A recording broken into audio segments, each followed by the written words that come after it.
of owning a cafe and other heroic deeds by Beware the Chistero. Chapter 45. To restore the friendship of Kachan and Veku. Present Mike created a new chat. Data's United. Loud Cloud. Midnight. All Mites and Sir Night-Eye were added to the chat. Present Mike. Hey! Someone crashed their bird, guys! Forwarded a message. Also, Nemo-chan, did you get anything like this before your date? Forwarded message. Dabby Dabs. Hey, shouldn't you check it out and didn't wait for us to get downstairs to talk to you, Mike? Just know that we will shut you down if you push your luck tonight, okay? Don't think that we don't see through your harmless, tactile, touchy-feely bullshit, alright? Tell me, Domra. It'll be hard for you to be handsy without any hands, wouldn't it? Midnight. Aw, you're so cute, aren't they? Present Mike. Cute! Midnight. They're protecting the captain, silly. So Night-Eye. Well, you created a chat without Shouta in it, and are you alright? Present Mike. To give you guys a heads up because, well, let's just say that I'm currently out with someone else and the cat dad has got home safe. I don't know what I was thinking, really? We're so different and I was too wrapped up in wanting to impress him to realize it, you know? No, Cloud. Hey man, don't beat yourself up. Dating's not meant to be easy and I'm sure it's not as bad as you think. All Might. Loud Cloud is right, my friend. You're such a lively, thoughtful fellow. Please don't feel despondent. This is all in the name of fun, isn't it? Midnight. You had the number one person, is that the cats? When did you take him? Who are you with now? Oh, I want the dates. Present Mike. Maybe later, Nemo-chan. Midnight. Nuh-uh. Cloud and me are heading over to your location now, okay? Present Mike. You sure? Oh, yeah, I like that. Thanks, guys. All Might. Have fun, you young scallywags. Midnight. Oh, you're so cute, Midnight. Now, God. Oh, that's totally your name now. So Night-Eye. It does have a certain ring to it. Oh, mate, you're all too kind. Walking into his home, a quiet sigh leaving him. His ears were still ringing. Shit. Shouta double-locked the doors, set the alarms, and checked on his bread makers and rice cookers before ambling his way upstairs, his shoeless feet padding into the air-conditioned space as his shoulders relaxed. Oh, sure. The teenagers greeted from the sofa. You want a drink or something? You seem kind of wrung out. Dabby said, those turquoise eyes narrowing. We don't have to strangle a loudmouth cockatoo, do we? Snickering, he rounded the sofa and sat next to Tom, rubbing his eye. I'd love a drink, please. There should be lemonade in the fridge, he stated before his smile rueful. I finally learned just how out of touch I am tonight, though, and no strangling is needed for anyone, thank you. He admitted as the older teen got up to fetch him a glass whilst the decay quirk user blinked at him, his eyes narrowing. So, he didn't try to get fresh with you or anything? Oh, no, don't think like that. It was the perfect gentleman and tried to help me, well, live a little, I guess. He chuckled. I'm pretty sure he won't be going home alone tonight if a certain rose-eyed brunette has anything to say about it. So that's something at least. He mused, his hands gratefully receiving the cool beverage his first lodger presented him with. What? So, he ditched you for someone else? The flame quirk user bit out, his tone offended on his behalf, whilst his partner narrowed his eyes.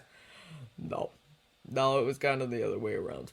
He soothed, his smile dimming. I felt really awful leaving him and heading home, but well, he took me to a small, crowded American club to listen to one of his favorite singers. He told them. He just wanted to share something that our age group is supposed to want to do, but being honest, that was all too loud, showy, and busy for me. He sighed. You'll have to start calling me Cat Grandpa at this rate, huh? It sounds like an actual nightmare to me. And you shouldn't feel bad for knowing what you don't like, you know? Dabby hummed as he settled back onto the couch. I'm glad that he's not the smarmy prick I thought he was. Goes to show that you were right about not judging people on first impressions. I guess we can cut him and the rest of them some slack now, right? Yeah, as pros go, they seem all right. Toma murmured before giving the raven-haired man a nudge with his nigger. And hey, it could have been worse. He stated, a smile pulling his lips. He could have liked all of that shit and ditched us to go partying all the time, you know? The next week plowed on with July's heat, driving more of his grateful customers inside for cooling drinks. He'd tried a cold-brewed iced coffee recipe he'd spied online, and happily the blend of his classic roast with honey, spices, and ice cream had gone down a real treat. Cat cuddles and complimentary ice packs. The study group were diligently working. His teenagers were thriving, and as he and Ingu continued to conspire with the local pros, Izashi was his usual enthusiastic self, if a little quieter when his friends weren't in the cafe with him. He felt like such a heel. He just knew that Izuku's birthday would be a happy one. The boy hadn't asked for much by the way of presents. Such a thoughtful, selfless, considerate child. And had been delighted when he'd shown him a mock-up of the all-might cake he was going to make for him. The symbol of peace, his sidekick, Tomoko, and the others had all been blown away by it, too. Oh, yes, he was greatly looking forward to seeing how it had all turned out, and since everyone was able to make Izuku's party, they'd promised to fuss over all of the tots, Satoshi and Denki especially, since their birthdays weren't that long ago. There to be no dates this coming Sunday. In fact, the more he thought about it, the more he was grateful to just have some time together as a group of adults, overseeing the children. What had happened between himself and Izashi hadn't dampened his desire to keep trying out new things, but drawing things out, taking his time, and having something to look forward to, well, it was exciting. He'd never been more flattered in his life, more pleasantly surprised, more overwhelmed by the kindness and generosity of people. People he just wanted to help, who wanted to help him in return. Outside of his first 4 brothers and his parents, he'd never really known that. He was really pretty lucky, wasn't he? When Sunday morning arrived, as was tradition on special occasions, the Tots self-defense class took a back seat. They were all proficient in the basics for their sizes and weight by now, and after talking to Moto-sensei, he was going to approach them all about taking a jujitsu course with him over the summer. Yes, if he could work them up to brown, potentially black belts, and beyond before middle school, then they'd all have a better chance to attend heroes courses, if that's what they all still wanted by then, and be able to protect themselves and others besides, quirks or no. He'd gotten up at his usual time, and after a quick wash, a check on his teens and the food he'd made for the party, he jogged out to meet with Katsuki for their usual run. Mitsuki had allowed her son to sleep over at the Minorias. They were in such a good place right now, and he couldn't be happier for either child. Izuku, who'd normally be powering along beside them, had been too excited by the idea of his party to sleep, and so Inko had texted him that she was letting him lie in. It was kind of adorable, wasn't it? Whilst Satoshi, on the other hand, was busily wrapping up presents, he'd given the kid an allowance. He was the assistant manager, after all. And the 3 teens, a little posse in the making, had taken him shopping for his other best friends' gifts yesterday whilst he oversaw the cafe. Such good kids. Nah, Shoni! Blinking out of his thoughts and looking down at the crimson-eyed blonde, keeping up with the pace he'd set. Shota grinned at him. He was becoming stronger and faster every day. He'd also grown in maturity and no longer saw emotions as a weakness. God, he was so proud! Yes, Katsuki. I'm thinking, the boy said. Oh, well, since you always listen to us, because our folks are busy and the teachers think we're just silly kids. He huffed, his eyes rolling. Can I ask your opinion about something? Of course you can, he replied, their legs never breaking stride, their forms looping around the apartment complex for a third time. Do you think I'm cut out to be a hero? Blinking? And nearly tripping over a crack on the cement slab sidewalk because where the hell did that come from? The eatery owner slowed their combined pace a little. I think you're more than cut out for it, he replied honestly. You're intelligent, compassionate, brave, and resourceful, he praised, and you come a very long way from the angry young man I first met back in May. He furthered, all of your friends in your study group believe in you too, and don't, hey, Katsuki. He breathed when the boy stopped, his eyes tearing. jogging back to him and sinking to his knees to appraise the child, usually so confident, so sure of himself. He'd suspected that was a front to a certain extent, but to see him now, he was worried the problem ran far deeper. Shouta allowed him to take a few shuddering breaths. That's it. Focus on centering yourself. Remember, there is nothing wrong with being upset, okay? He said soothingly, his hand reaching into his shorts back pocket for a napkin. He knew that keeping one on his person would come in handy one day. Now, would you like to talk about this some more? He asked. He knew that conversing about feelings, God, he'd come such a long, long way, though, hadn't he? Was still something that his most headstrong cat struggled with. Some older kids, the big brothers of some kids at school, he managed to get out his little hands balling into fists. They said my quirk is an evil one, and that I'm too scary to be a hero, that I'd never be like that I'll be like that endeavor bastard who no one likes. He sputtered angrily, and I can't help who I am or my quirk, and my mom says I shouldn't let him get to me because I'm way stronger than any of them, but I don't want to be scary, Shoni. And when I think about Deku, I feel real bad. And then Toshi, and he's been through dots, and I think I annoy him and Eiji. Does he even really like me, or... Opening his arms, he let out a sigh of relief for both of them as the child finally released all the fears and worries he had about himself. His mother was well-meaning, but not that he could or would judge. She was perhaps too boisterous in her encouragement of her son, whilst his father, from what he could gather, was relatively quiet and worked long hours. I'm so proud of you, Katsuki. He breathed into the shuddering child's hair. I know that probably sounds quite strange to you now, but you're really flourishing into the kind of young man a #1 pro should be. He smiled down into his dairy face. You're becoming consciously aware that what you do and say has an effect on others, and you want to change for the better. You may be too young to realize this just now, but that is an incredibly rare and powerful thing to want. He told him soundly. Really? Really. He affirmed. You know that I'm not in the habit of saying things that I don't mean. He reminded. And I know and understand what your mom was trying to say about being strong. He said. I believe that was talking about your strength of will, your courage and determination. You and I and everyone who loves you also knows that you would never become a man like the flame-bearded wonder, okay? He assured. Then carefully easing the boy back to his face and dabbing at his eyes, he placed a brotherly hand upon his shoulder. I'm sorry that those older boys tried to make you feel bad. And I'm sorry that bullies are still present in our society.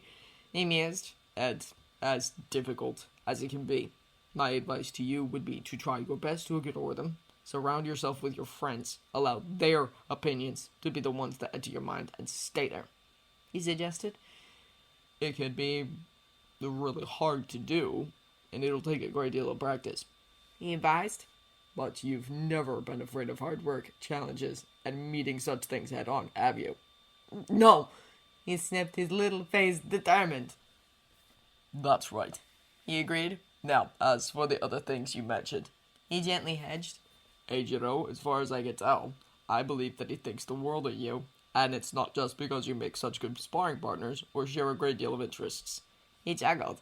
He wants to be your sidekick, Katsuki. He wants to be at your side to help and support you, not just your ambitions. He offered. He's told all of us how he struggles to fit in his school, and that lots of people he tried to be friends with didn't think he was special, that his quirk wasn't special either, remember? But you saw how great he was right away, didn't you?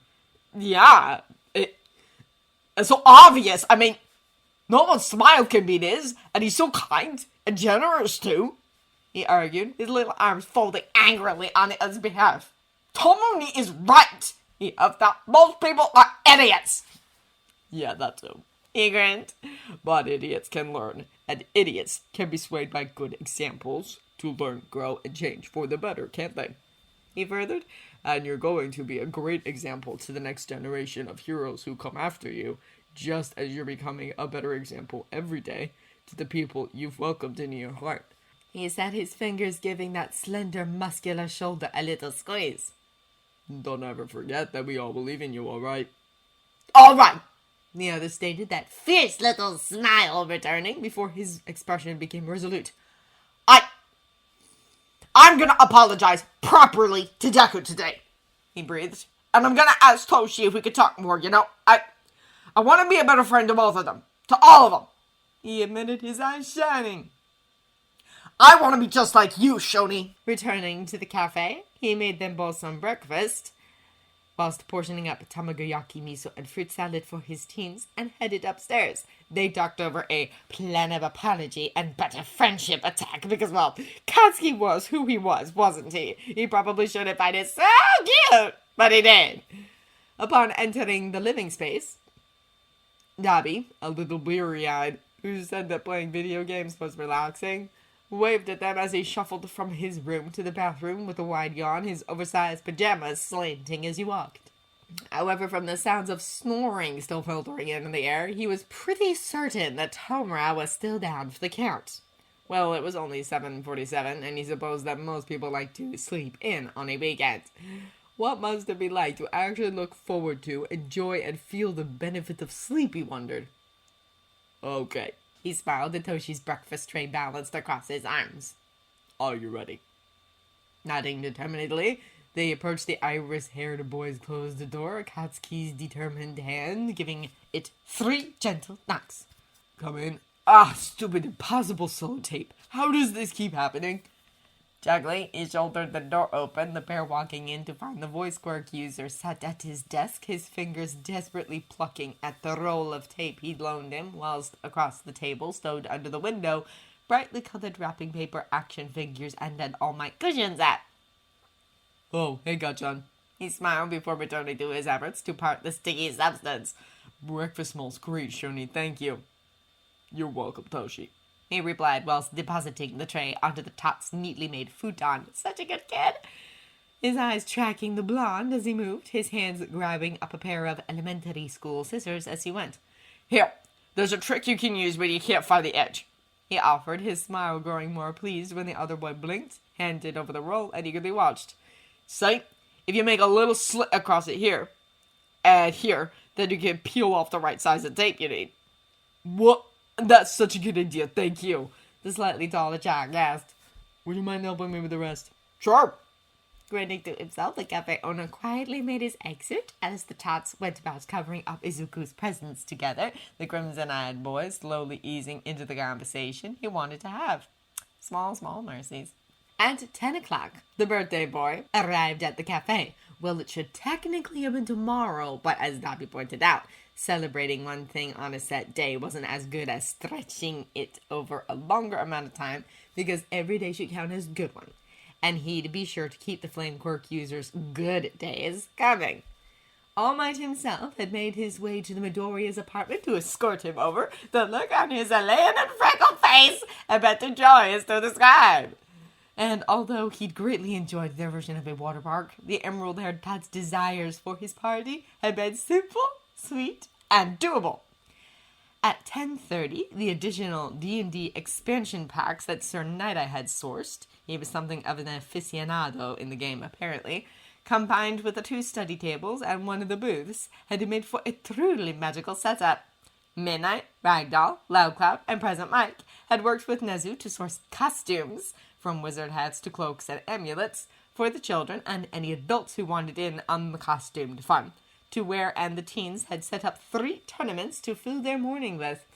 Sir Night-Eye, of course, was the dungeon master for the smaller adult table, whilst Tomura would oversee the tots on the biggest work service, and the white-furred teacher, that manic glint in his eye, had challenged the awesome pro foursome to a match under his complete, total, and undisputed mastery of the dungeon world.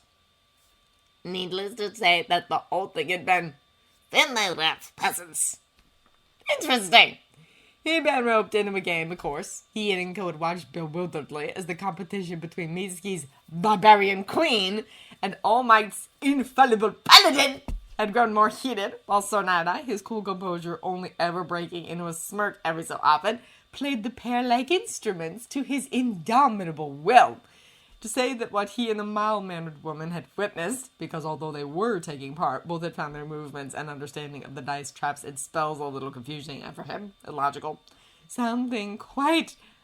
No! You tricked me into opening that chest of nefarious fiend! Simple! Your enthusiasm is both your greatest boon and most devastating weakness. Now I'll be taking all of your gems, please. Yes, even the ones you've sneaked under the table. Thank you. Intense would be an understatement. It'd been fun to see everyone so beguiled by something that didn't need fancy gadgets, electricity, and special effects. Loud Cloud made a dashing wizard.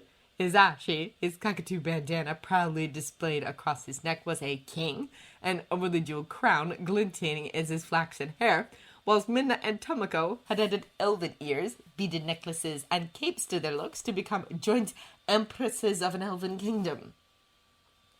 Tomra had loved deep purple velvet hooded cowl Nezu had offered him, whilst he, Dabi, and Inko had opted for little things to play along with. She was wearing a tiara, the flame quirk user had chosen a silver coronet dotted with plastic sapphires, and he, of course, was wearing one of Ragnall's cat-eared headbands.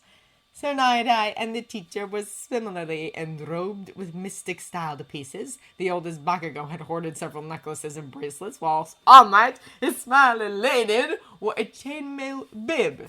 It would be a doublet on anyone else, whilst in his 2 bunny ears of golden hair, he'd asked him to clip a little sword and shield. It had been one of the best experiences he'd ever had, and as Spinner rallied the dots, his long purpled hair sprinkled with glitter as he waved the wand, the cats watched them all from their enclosure, and the air conditioning continued to soothe them all. He couldn't have been more pleased at the jubilant smile gracing Izuku's face. When lunchtime came, he brought out the cake to thunderous applause, cheering, whistling, and flashing camera apps on various phones and tablets. Strawberry, vanilla, and banana cream was sandwiched between a milk chocolate sponge that had been cut into a classic All Might bows. He had frosted and decorated it to resemble the man in one of the child's favorite photos. He'd used black food coloring to add the harsher lines brought out by the pro having swam in vinegar to save the child. The look upon his actual visage when he'd seen it had been priceless. Then, as they shared out sandwiches, soba, onigiri, and bowls of the children's favorite pork cutlet ramen that he'd assisted Inko making in his kitchen, he'd given the nod to Katsuki, who'd quietly approached the tot and led him to the cat enclosure for their talk. He'd subtly passed along to the adults that the blonde had wanted to resolve certain issues between them, and so, of the life and soul of the party, their country's symbol of peace, and asked the other tots to show him some of your best moves, future heroes. Outside, Saranai and Nezu, similarly interested, had joined them whilst the local pros invited themselves to watch the teens engage in an RPG campaign on the dinosaur console, the 7 of them slowly growing louder in their conversations, directions, and observations as the game progressed. He, Ingo, and Mitsuki had decided to slowly but surely clean up within earshot of the enclosure, just in case. The oldest Bakugo had been shocked into tears to learn that her child was wanting to confront some of his past mistakes in the interest of strengthening his friendship. He'd watched as the emerald-haired woman had embraced her and not resisted when he'd been pulled into the hug himself. The fractured relationship between the 2 boys, it seemed, wasn't the only friendship that was healing.